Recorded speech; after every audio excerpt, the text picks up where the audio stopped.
What's up, Game of Thrones fans? Welcome back. Today we are going to be doing a review of episode 3 from season 6. What's up, Game of Thrones fans? Oh shit. What's up, Game of Thrones fans? Welcome back. Today. What's up, Game of Thrones fans?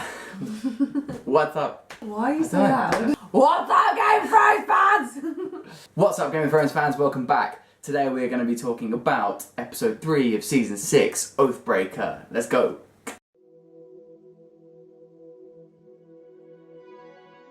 Did it?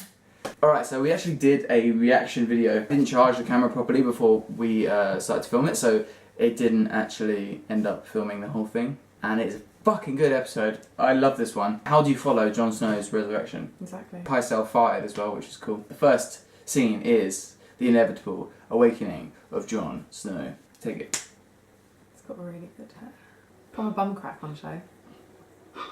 I think it's just the slow realisation of That what... he's not dead. But also what happened before and the murder and the betrayal. He's now feeling that betrayal. And then Melisandre comes in and she's kind of like... She's going to be walking around after this like, high five!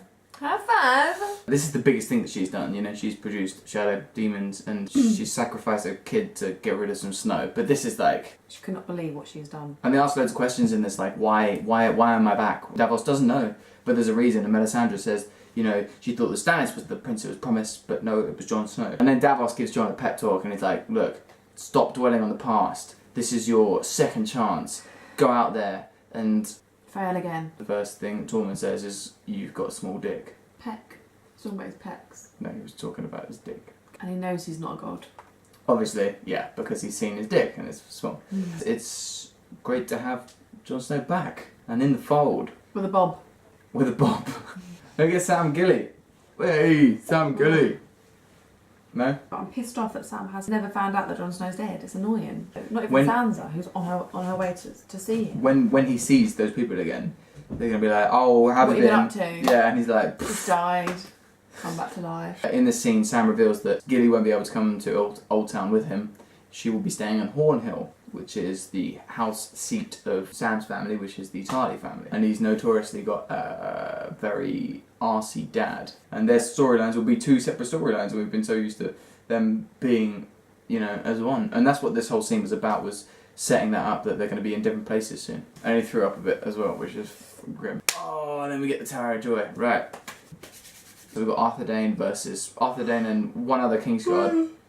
Boring you, am I? The fight scene was incredible, but the thing that you really want to see is what's inside the tower. Yeah. They found out that his dad didn't beat that dude. What he'd been told and taught is not actually true, which is probably the case for a lot of things that go on in Game of Thrones. They're legendary, they're almost mythical. You know, like how you like to tell a story and you like to make it way better? I have no idea.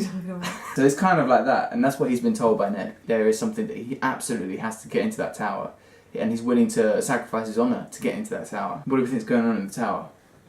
Well, Lyanna's in the tower, probably giving birth to Jon Snow because she eloped with Rhaegar Targaryen. She could have been kidnapped, but from last week's episode I think it showed that she can fight. And if they got married, Jon Snow wouldn't be a bastard and he would be the rightful heir to the throne. He's gonna ride a dragon and hold hands with Daenerys into the sunset. Yeah, and Tyrion, because he's married Targaryen as well. Tyrion on his shoulders, and they could have got married in front of the tree, and Bran can see through the tree, and he may witness that ceremony. Moving on! So the Dosh Khaleen are like, you'd be fucking lucky to be with the Dosh Khaleen. You buggered off for ages after Khal Drogo died, and you're supposed to come straight into the Dosh Khaleen. The Khal and the Khadasar are going to make a decision as to what is the fate of Daenerys. She could be in a little bit of shit here. She might be for 5 minutes, but... Drogon. Hashtag breaker of dragons. Mother of chains. And then there's like some sort of awkward Monopoly game going on in the pyramid between Grey Worm, Missandei and Tyrion, where Tyrion's trying to sort of make light of the situation of waiting for Varys. Emily Sandé. That's why I always think Emily Sandé. Okay. Focus. He's bored. Yeah, He's a bit bored. I think he is. I don't think he knows what his purpose is at the moment. I think they're pushing Daria as the Harpy leader. What do you think? What? You would have thought about that? No. I feel like that's what's going to happen. I missed that. Well, you heard it here first. Hashtag exclusive. Yes, the small council is back. It's finally, like, we've got Kevan and... Kevan! There's an A in it. Kevan! And Elena. Is it? Kevin. Should we just call him Kev? Kevin! We've got Lady Olenna, we've got Mace Tyrell, who's my boy. And Okay, then you should do that again. we've got Lady Olenna, and we've got Mace Tyrell, who's my boy. And then we've got Maester Pycelle, who farts. Did he actually fart, or did we just hear a random... No, like, he genuinely farts. Hold on, listen. Cersei and Jaime think that they have some kind of hold over these people, and they say, well, like, you can't make us leave because look, we got this guy. And he's like, yeah, well, you can't make me stay. So Kev walks out. And so King's Landing is very split, and Jaime and Cersei's plan to kind of overthrow Kev has gone to shit. Alright, talking shit, and then we come back to a scene with Tommen. To life. Oh my god. Keep going, because it's all going in. Then we get Tommen and the High Sparrow, and basically the High Sparrow is trying to manipulate Tommen, and he plays up Cersei. He says, you know, the love that your mother has for you is the purest love. And marched her naked through the streets in front of the whole city. And he's like, oh, what? That was the full atonement. It's going to be a throwback to that Tyrion trial in season 4, except we've got so many more balls in the air for this one. We've got Marjorie over here, you know, we've got Cersei over here, we've got Tommen floating in the middle, we've got Jaime around. And don't know why I'm doing this. Something happened with Arya this week. She kind of gets the better of the waif, and there was definitely an anger between them. And she was like, Cersei, the Mountain, Walder Frey, which I think she's going to end up killing this season. I think Sansa will kill Walder Frey. Oh, okay. Hashtag spoiler. And then she's like, oh, that's a short list. Are you sure I haven't missed anybody? And then Arya just stares at her like, Well.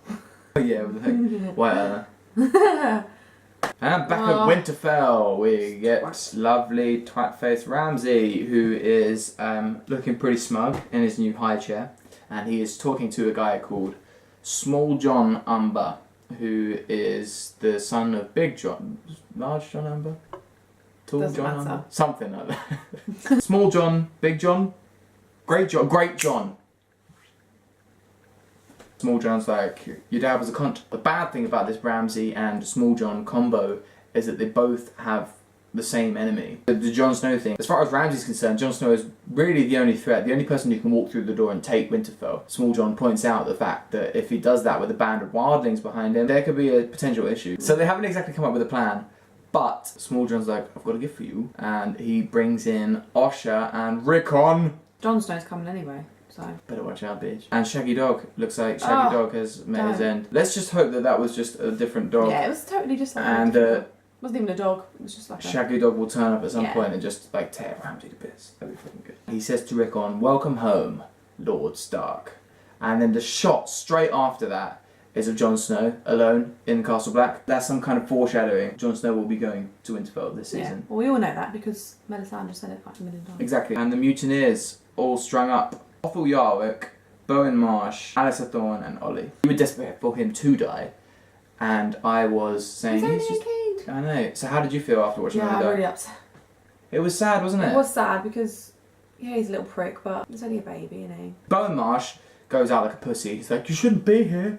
It's an abomination. Othel Yarwick's like, oh, tell my mum I died fighting the wildlings, and John's like, yeah, right. Alistair Thorne, you know, Talks some shit. Stern hard as ever, and he's just like, you know, I did this and I stand by it, and now I'm gonna rest. And I like that. To be fair to these guys, I don't think any of them expected Jon Snow to come back, so this is like a really awkward situation for them to be in. Awkward! It's kind of like, yeah, I thought you were dead. Sorry about that. And the last one is he gets to Ollie, and there's just no words said. Wanting him to say something. I actually think that if he had said something, he might not have killed him. But I think the big thing for Jon here is he feels like, as much as he now wants these guys to die, he particularly feels like he's really failed Ollie. But Ollie just shows no fear. No remorse. You just get the shot of his dead face looking all Dead. sad and bloated, and It was sad. it's a dark ending, and Jon watches it all. He doesn't turn his back, he watches them all hang. Ready now. He's different. This is such a huge moment in the Game of Thrones story because Jon Snow has been at Castle Black since episode 2 or 3 of season 1. Now he's going away. Big news. Feels like we've made some big steps in some characters' arcs. Cersei like getting that revenge streak in her. Jon Snow getting his revenge on his mutineers. Arya finally being able to see, I guess. I'll give it an 8.8. 8.8. I'm making these ratings up as I go. 8.5. Ooh. Is that right with you? Ooh. We probably won't be able to do a reaction video next week because we are on Thronecast. High five, sorry. For those of you outside the UK, Thronecast is an after show on Sky Atlantic on Monday evenings, and so we're super psyched to be on there. You're like acting as if we're going to be on the panel or something. I'm on the panel, I don't know about you. Maybe we'll take the camera out and do a little bit of filming, and Yeah. that'd be cool, wouldn't it? There will be videos next week. We're not sure what is going to happen and when it's going to be up, but there'll be videos next week. So thank you very much, guys, for watching. And if you like what you see, then like and subscribe. Peace. Peace! I bet first.